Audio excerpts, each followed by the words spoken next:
Murders are always disturbing, but some are even worse than that. These killings were brutal and almost unimaginable. Here are some of the most vexing murder mysteries of all time. 1. Jack the Ripper terrorized London.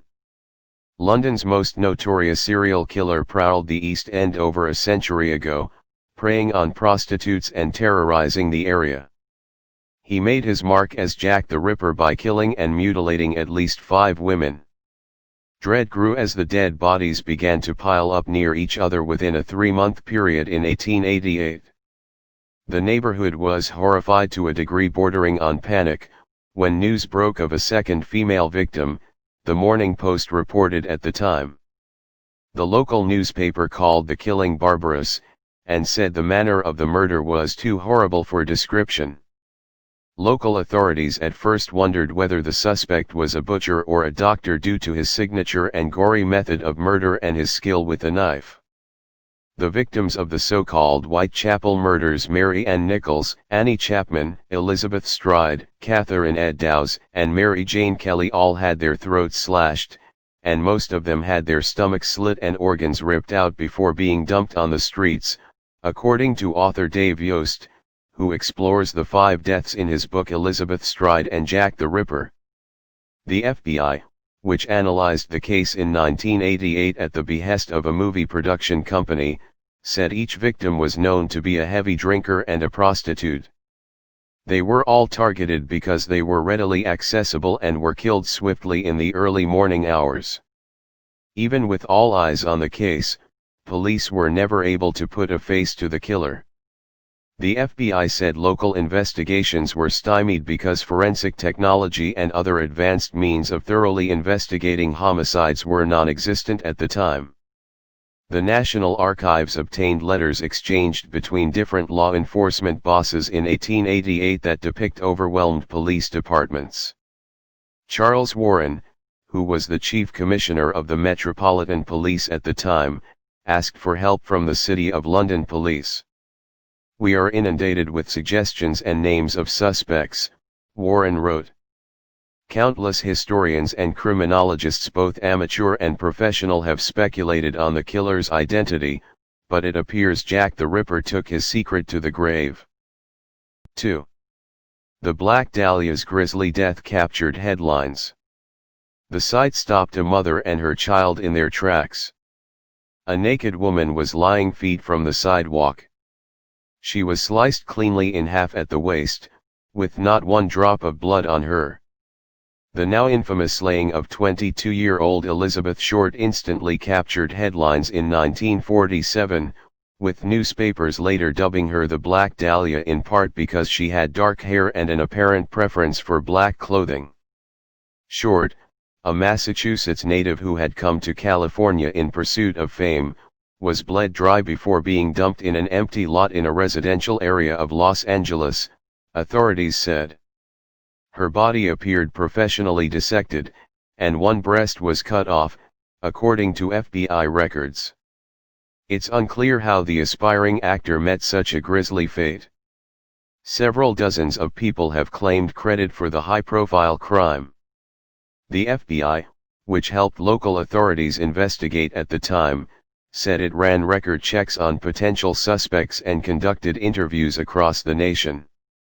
However, none of the confessors appeared to be telling the truth, and the case has gone unsolved.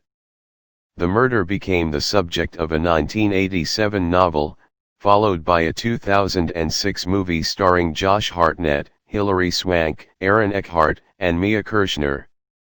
The Los Angeles Police Department told Time recently that it is still investigating the cold case, although it did not provide any details. "It's an unsolved case," LAPD officer Norma Eisenman said. "There is no additional information per the detectives."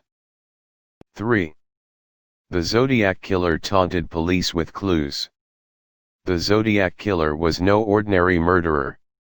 Rather than avoiding the spotlight, he craved media attention and seemed to enjoy taunting police with cryptic notes and clues as he left a trail of death behind him.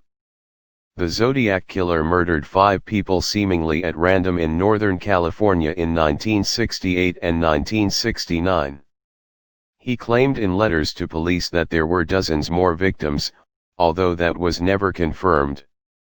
His deadly rampage began in December 1968, when 2 teenagers were shot to death in a parking lot.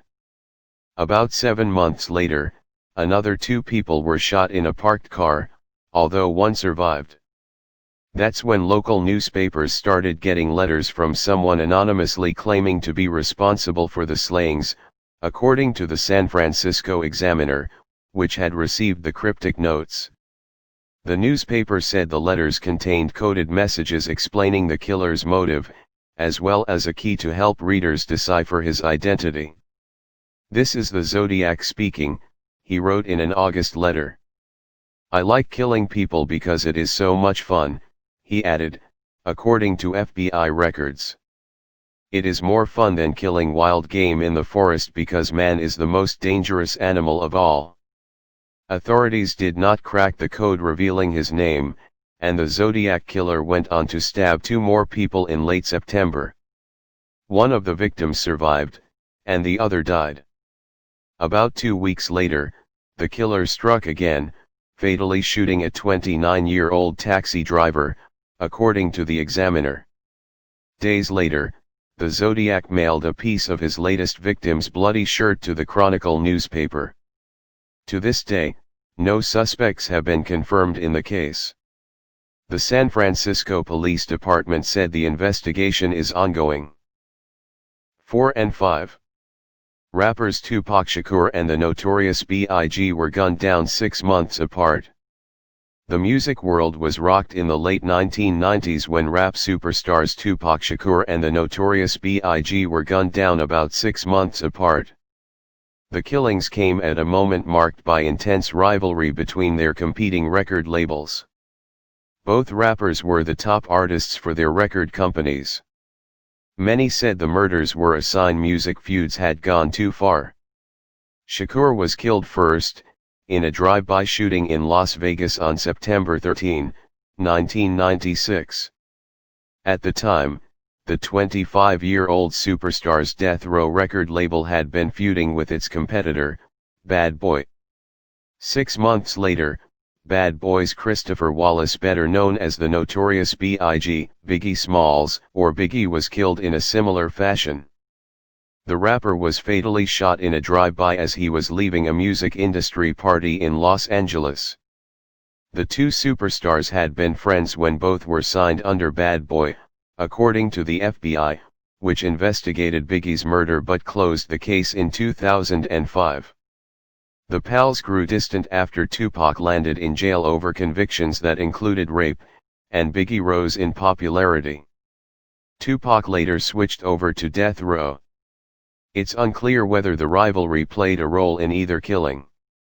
Both cases stumped police, in part because of uncooperative witnesses. The murder mysteries amassed their own collection of theories, including an unproven one that claims both rappers are still alive and faked their own deaths. Family and friends of the megastars are still mourning. In March, on the 20th anniversary of Biggie's death, Sean Diddy Combs paid tribute to his late friend in an Instagram video. "On this day we're going to reflect on him because we miss him," he said. And 20 years later, time heals all wounds, but this one ain't healed yet.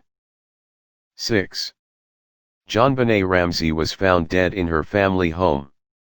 JonBenet Ramsey's young, smiling face stared out from newspaper front pages and television screens all across the country in the months after the 6-year-old beauty queen was found dead in the basement of her family's Colorado home.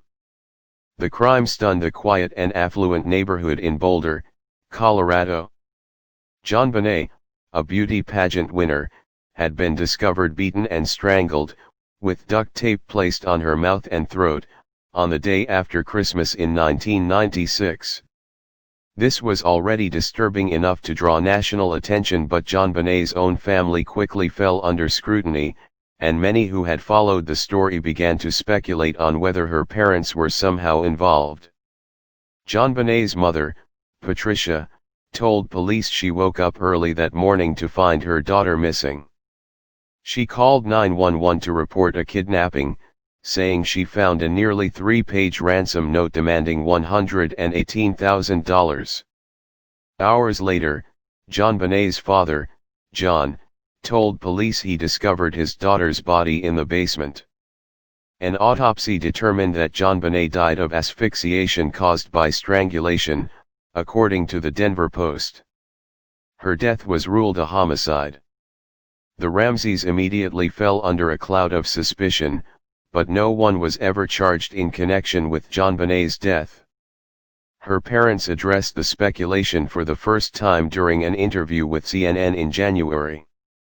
John Ramsey said the suggestion that his family was behind the crime was nauseating beyond belief, according to the Post. "I did not kill my daughter," he told reporters again in May. 20 years later, Boulder police said the investigation is still open, although officials declined to comment on the case. "Our goal continues to be an arrest and successful prosecution," Boulder Police Chief Greg Testa said last fall. "We have not and will not give up."